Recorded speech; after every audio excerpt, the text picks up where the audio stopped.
So welcome back to Newcastle Central. We have some rain falling outside. If you can hear the rain drops on the train shed, that kind of sums up what the mood has been like out here for a few weeks or so maybe now.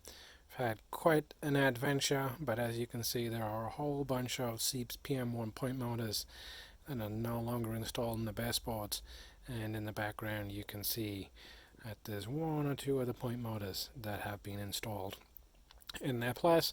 So I did a video, it's getting on for a couple of months or so now, where I looked at switching over to some of the Thames Valley depot, both the Octocoder, which is a 8-way point controller, and then switching over to servo-based point motors themselves. And I was also looking at it was the Octopus 3 that was doing the point control, and then the Octocoder is what was then adding on DCC control. So it took a little bit of an adventure to get there, so I kind of want to walk through what's been going on. I haven't been on YouTube a whole lot, but I have been out here doing a bunch. So let's try and step through and see what was going on through all of this. Okay, so the first part of the adventure was that my plan had been to reuse a good amount of the switch panel I'd already put together, and that involved using on-off-on toggle switches. With the Seeps PM-1, I was going through a capacitor discharge unit, and so you can only have a toggle switch on and it has to return to a center off position. And I had hoped to reuse most of that. What I hadn't really paid attention to at the time, even though I had read through the instructions multiple times before purchasing this, so this is for the Octopus 3, is momentary jumper. Tell the board if it's momentary switches or toggle switches that are being used. On-off-on toggle switches wouldn't work. I had noted that in the previous video, and so I had to then switch over to using push buttons, and therein really started some of the excitement.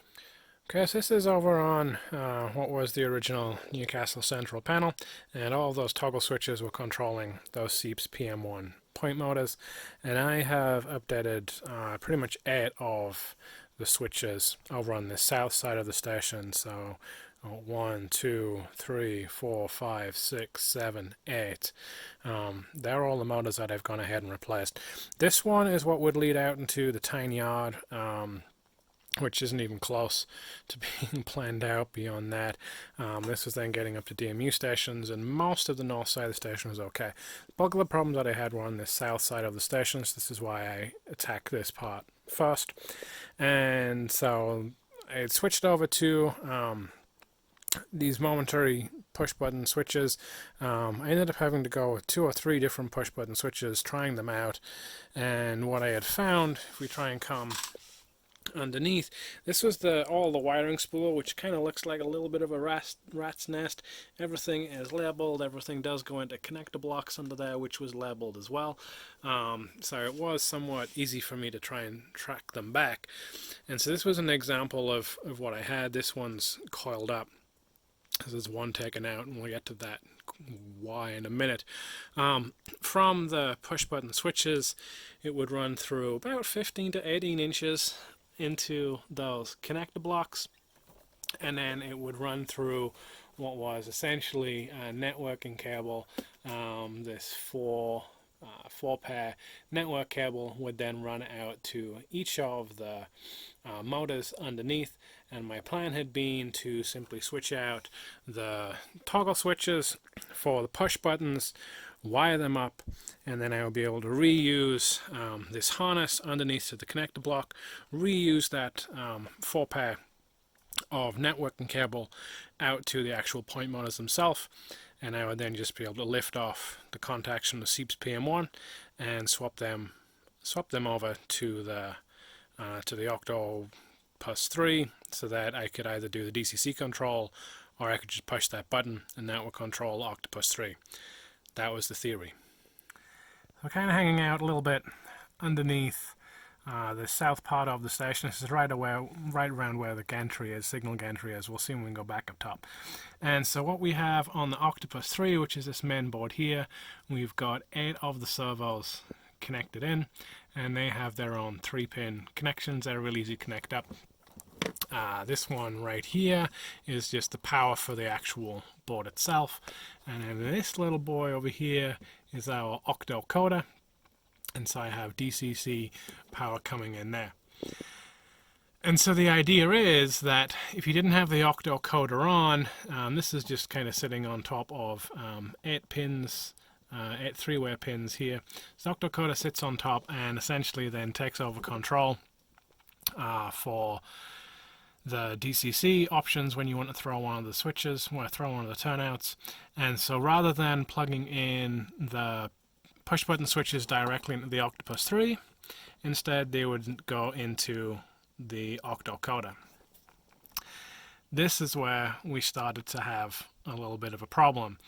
The noise tolerance on this is pretty tight, and so the instructions said to try and keep the connections from toggle switches or push buttons as short as possible to minimize the noise. Don't twist the pair of wires together when you're running the push button switches or toggle switches. Don't bundle them together, spread them out. So basically the exact opposite of everything that I was doing in terms of I was doing twisted pair for all of the push button switches that were replacing the toggle switches. I was then bundling 4 of those pairs together through the network cabling, and I also then had that wiring harness underneath that went from the switch panel into the actual connector blocks as well. All of that to say is it just ended up with way too much noise on that wiring. Okay, so what do I mean by noise on wiring? So this is typically what I was using, and so it was twisted pair, and then there's another twisted pair, another twisted pair, and so what we ended up with is 4 twisted pairs that then make this up. And I'm not an electrician, not an expert in electronics, so I'm going to try and explain as much as I know. Noise on wiring is essentially where there is some amount of crosstalk. Literally, the electrical signal can disrupt the other signals that are being transmitted. These are meant to be shielded, and for network data transmission, this would be fine if you're on a computer network. But some electronic components are more sensitive to that noise than others.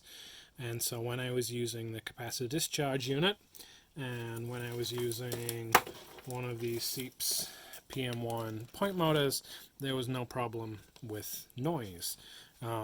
These are very, very basic. It's just a solenoid on the bottom, and so essentially you throw the power and it will clunk the point from one side to the other. There's really not any electrical components to this. They're pretty dumb. The capacitor discharge unit is the same thing. You're just charging up a capacitor, and then when you're ready you then discharge that, and that's what throws all of that power into the Seeps PM-1.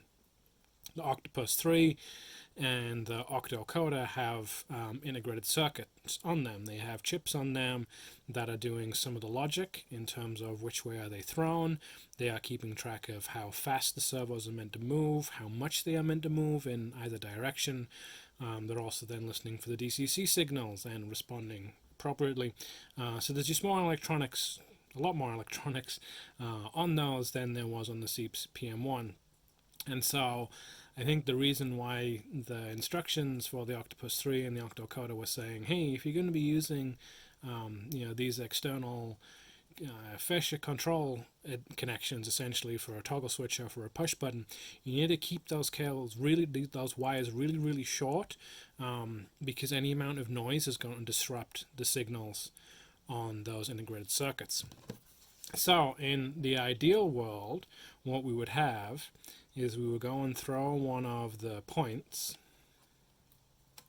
and it will quite happily throw one way, and then we say, okay, now we want to throw that back the other way, and the point will quite happily move. No big thunk like capacitor discharge unit. Is somewhat slow as it moves over. It's not quite tortoise motor slow, but can control the speed, and that's about what I'm comfortable with. That works fine when I was running it through DCC to be able to control it. When I was then adding on push buttons, I just could not get over the noise. It didn't really matter what I did. I tried coming straight off the push buttons and literally having 6 inches of wiring straight into the Octopus 3, completely taking out the Octocoder. I tried a couple of different types of wiring, going from 24 gauge wiring to 16 gauge wiring, like real thick wiring. Trying to think, okay, is that going to give me more shielding on it? And essentially, I couldn't come to a point where I could have that smooth control. What would end up happening is I would throw the point like that, and it would immediately then decide, okay, I'm now going to start turning back. And so you would push the button, it would throw the turn out, and it would immediately then throw it again. There was just too much noise. It wasn't quite sure what was happening.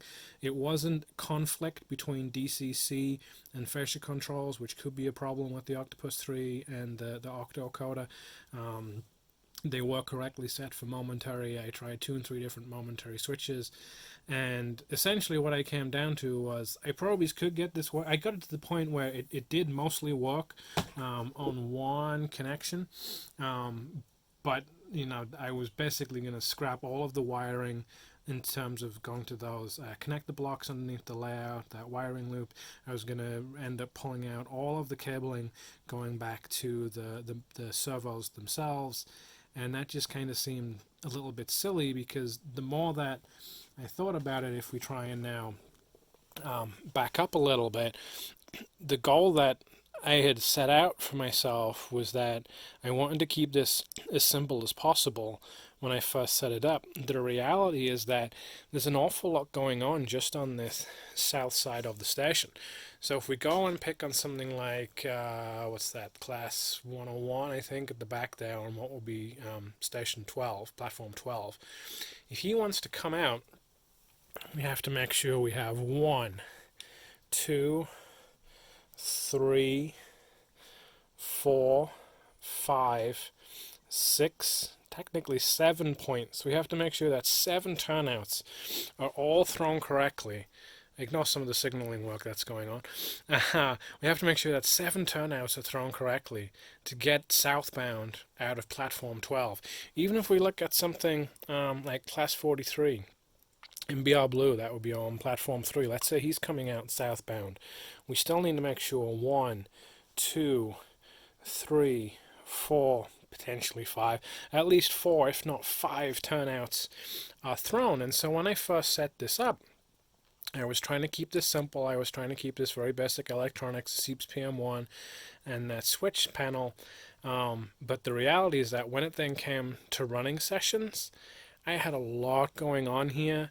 I had a lot of opportunities, and there were a lot of times where I would forget to throw 1 point, and that would just kind of scupper me, and so the trains would then hit that, and they wouldn't normally derail. Normally it would just short out the entire layout.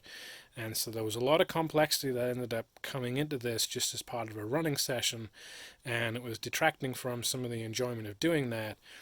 So I thought, okay, I've got some problems there. I've got some problems with the wiring as I'm moving.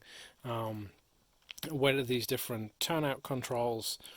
What other options here do I have?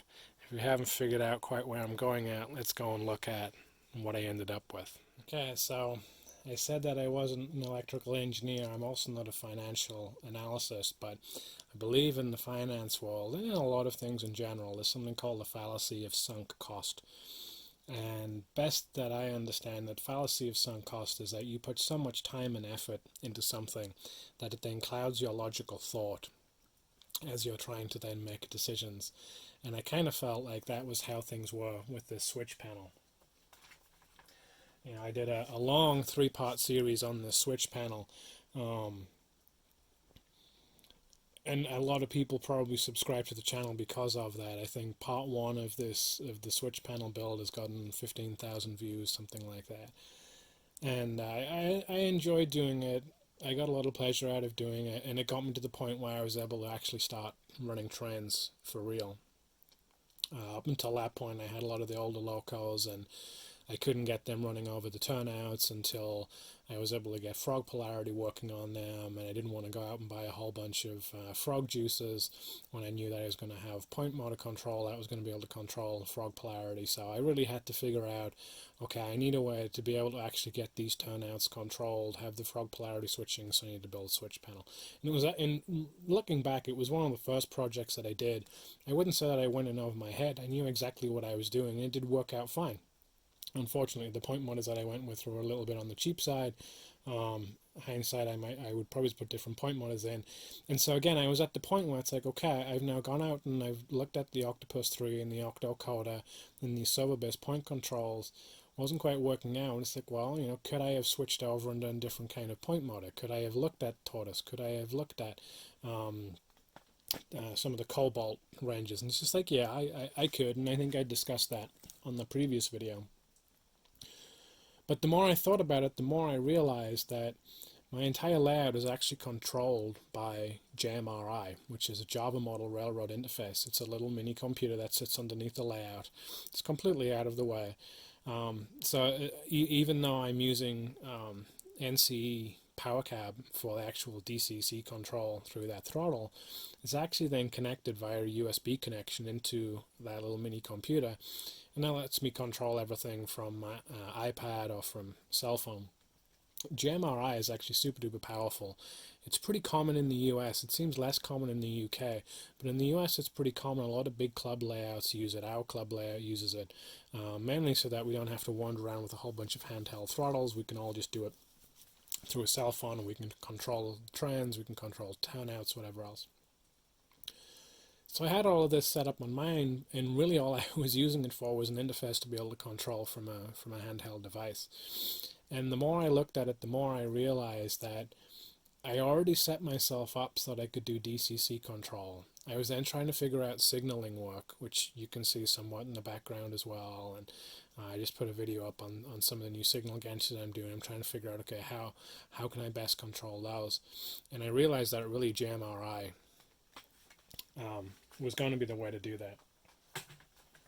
So I'm also by no means an expert in JMRI, but I'll try and move in a little bit just so you can kind of see what's going on. Because like I say, I'm not an expert on JMRI, and I should probably figure out a way that I can screen capture this a little bit better. But essentially what I've taken is the plan very roughly drawn. I'll make this look a little bit nicer and space out the lines a little bit better. But very, very roughly I've taken the plan that I had on the switch panel and basically put it into the computer. So you've still got the south side of the station, which is where all these new point motors have gone in, north side, and then I've been able to label some of the platforms as well. Now what you can do in JMRI is when you draw in the turnouts, you can then come in and you can say, I'm going to switch over to edit mode so it'll look a little bit ugly. But what we can do is come in and say, okay, for this particular turnout, how do I want to have it set? And I want it set to DCC 17. Saying I'm going to use 2 physical addresses, it hides it, but it's actually going to be using 18 as well. So that means that I can have my Octocoder, which sits on top of that Octopus 3, that's doing the DCC control that we talked about in the previous video, where essentially I've assigned 17, 18, 19, 20, 21, 22, 23, 24, those 8 DCC addresses then assigned to servo 1, 2, 3, 4, 5, 6, 7, 8. So I'm saying, okay, this turnout, I want you to throw servo 1, and I want you to throw servo 2, and that is about as complicated as it gets. So we can click on it, and you can't hear it because they're really quiet, but I promise I'll move the camera over so you can see what it's actually doing in the background is it's go ahead and switching those. So I can click on any of these, and it's throwing that turnout. It's also then giving me an indicator a little bit better than I had with just the lights. That weren't always perfect on the switch panel, but I can quite easily see exactly which way these turnouts are thrown, and so how I can then route them. Now what gets really cool here is that you can set up something called a route. So this is maybe a little bit new to people. JMRI, like I say, it's still something I'm learning. but you can come in and say this is going to be, for example, station 12 south. So if I'm on platform 12, I'll probably rename these to platforms. If I'm on platform 12 and I want to head southbound, what do I need to do? We looked at all these different turnouts that we had to throw. So we had to throw essentially servo 1, 2, 4, what's that, 6 and 8. All of those turnouts have to get thrown. I've also then set one up for station 3 south, which was the other one that we looked at, that class 47 BR blue. And so here we'd have to throw 1, 2, 3, 4, and then what's that, 6 and 7. So they're all the turnouts that we would have to go ahead and throw if we want to correctly get a train in or out of those platforms. So this is where it gets cool. Let's say we would look at platform 12 south. This turnout isn't thrown. This one's incorrect. And this one isn't thrown. Now again, this is all just very, very rough, so it's not super pretty at the moment. If I press that button, in the background I've got click, click, click, click, clicks that have happened. This is now being thrown. They then went open. They've now been thrown. So my train can now route quite happily out of that. Okay, we'll switch that off. Now let's say that we had some of the shenanigans were going on, and let's say that we had this one right here as well. Okay, let's say that we had another train. Sorry, let's get rid of this one. Can we turn this off? There we go. Let's say, clicking too many times. Go away. Let's say we wanted to throw out this one instead. Sorry, there we go. Let's say we want to now route platform 3 south. Again, in the background there's been a bunch of click, click, clicking, and all of these turnouts then lined up so that it can go out. So if we watch the turnouts here and here, when I come up onto 12 again, they've all now turned, they've all now allowed me to route through. So let's go and look and see what that actually looks like on the layout, just to prove that all of this JMRI routing is actually working. Okay, so I've tried to mess up the turnouts here pretty much as I can. So we're going to go with that idea of a train that is on platform 12 wanting to head southbound. And so this turnout needs to get thrown. This turnout needs to go closed again. And then at the far side over, you can't really tell, but that would need to get thrown as well. So at the very least, we need to throw these. There's actually about 5 or so different turnouts that all need to get thrown. I'm going to go ahead and click that route to do southbound on platform 12.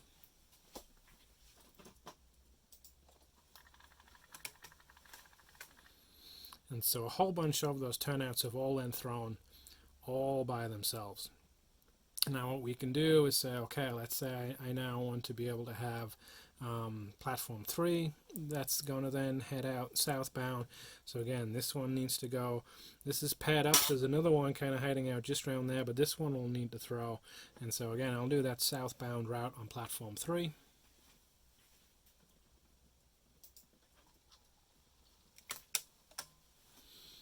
And so all of the points down here and a little bit further around that you can't quite get in camera, all of those turnouts have now thrown correctly, so that that train on platform 3 can now correctly route southbound and head out of Newcastle Central. Okay, and so what does this mean for Newcastle Central? Well, I think I'm pretty much going to move away from this idea of the switch panel and instead move everything over to digitally controlled through JMRI. Now that I've seen the power of setting up those routes, I really don't think it's worth me continuing to fight and essentially rewire everything to be able to have fascia controls. I'm typically the only person that's in here during a running session. Maybe I'll have one other person over that's kind of hanging out and watching what's going on. But I'm not really in a big operating session where there's 2 and 3 and 4 different people that are all controlling trains, and would all, I don't have someone doing the dispatch, I don't have someone that's doing yard work, someone that's then controlling trains. So there's really no reason to say I need to have these fascia controls where I can push the buttons and switch things. And JMRI has all of this built in. It has all of that logic built in. I'm not trying to determine this myself. I'm not trying to look at the switch panel and just like, well, are those lights actually correct or not? Because sometimes they weren't, and a lot of it's disconnected now, so it's really wrong.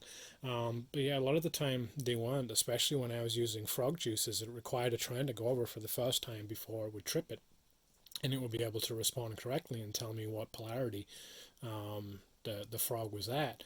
So again, that idea of the fallacy of sunk cost, I put a lot of time into this. It really wasn't a lot of money. I think the most expensive thing was probably printing out the actual panel layout itself, when I had to get it printed on a large printer through FedEx Kinko's or something. It was then just a piece of plexiglass that I put over the top. It was a bunch of toggle switches and push buttons. That wasn't much. The wiring, that wasn't much. It was mostly time, and it was a great learning experience. I wanted to still have that tactile feel, but honestly, part of it was so that my kids could also control it as well. They haven't really done that as much as I was expecting them to, but when I then showed them it on the computer, they think it's great that they can push a button and then you'll get 5, 6, 7 different turnouts at all throw. So they actually think that the computer part is really, really cool. My youngest one is in kindergarten school, so reception class back in the UK, and so she's starting to do more work on the computer and on the iPad and stuff like that. So that's kind of cool to have. Now, what I haven't figured out is how can I get from this Panel Pro here in JMRI on the computer, how can I get that to represent on the iPad or something like that? I believe that there is a way to do it. I haven't really dug into it too much, and all I have right now is those 2 routes on platform 12 southbound and platform 3 southbound. I don't have the other turnouts set up for 12, 11, 10, 9. There's still some of the point motors that I need to replace from those Seeps PM-1s. So the switch panel will remain at least for some time, because I can still control those Seeps PM-1s that did work. The bulk of what I've replaced is what didn't work on the switch panel anyway, so it's kind of going to be in 2 modes for a little while. So I need to figure out a way that I can either move them. My plan is probably the monitor would come down there to where the switch panel is, when the switch panel can all go away. So at least for now, we need to figure out a way to have that monitor in place, so it's not then completely blocking off the station like it is right now. But overall, the speed at which I could get this set up was kind of phenomenal. All the time I spent messing around with those Seeps PM-1s trying to get them aligned was completely negated. It was literally 2 or 3 minutes for each of these points. And so when you look at, I did 8 of the points over there, and I think in total it probably took me maybe it's an hour or an hour and a half to take off the old Seeps PM-1s, put in the new motors, get them aligned, get the speed control set, get the throw distance set through that remote programming board that, again, we looked at in the previous video. It was just so easy to go ahead and do all of that yeah, I can't see moving away from this now. The club layout that I'm a part of was looking at setting this up too, which is kind of what pointing me in that direction. The other thing that I'm now looking at is I've put all of these signal gantries onto the layout as well. So if we move over a little bit, again, one of the videos that I just did was all of these signal gantries. So all of the stations, I don't actually have on platforms, what would it be, 11 and 10, there's a double signal gantry that needs to go in right around here. Otherwise, all of these platforms and some of the supporting lines have signal gantries with 2 aspect signals in place. And so part of what I need to now figure out was how am I going to control those? Am I going to continue to do that manually and set the routes? It's like, well, now I've got the option in JMRI. I can set a route to throw all the turnouts. I also believe that I'm going to be able to go ahead and start to do some of the signaling as well. That's at least my hope. That's my intention. But that's also why it's kind of been a little bit of an adventure, because I've had to try and figure out, okay, how am I doing this? In terms of the wiring, how am I doing this with different turnouts and push buttons and the Octopus 3 and the Octocoder, and then trying to learn JMRI and things like that. So this is why it's been a bit of an adventure. I think now I'm in a pretty good spot. So what I'm going to do is trim up all of these tie rods, the points that are coming through, trim those down, and then hopefully, finally, for the first time in 2 or 3 months, I'm looking forward to being able to run some trends. So I didn't dive a lot into connecting up the points, the motors, the servo motors into the Octopus 3 and the Octocoder. Go and look at the previous video if you want a little bit more on that. I also haven't gone into JMRI an awful lot because it's still relatively new. I've only got a couple of things set up, but as I get more into that, definitely planning on doing a video that showcases that. So let me know what you think. Subscribe and follow along if you're not already, so you can see where this goes. And once I start to get these signal lights in place as well, then I think it's really going to start to look pretty cool when we have running sessions out here. So thanks for watching. Take care. Bye bye.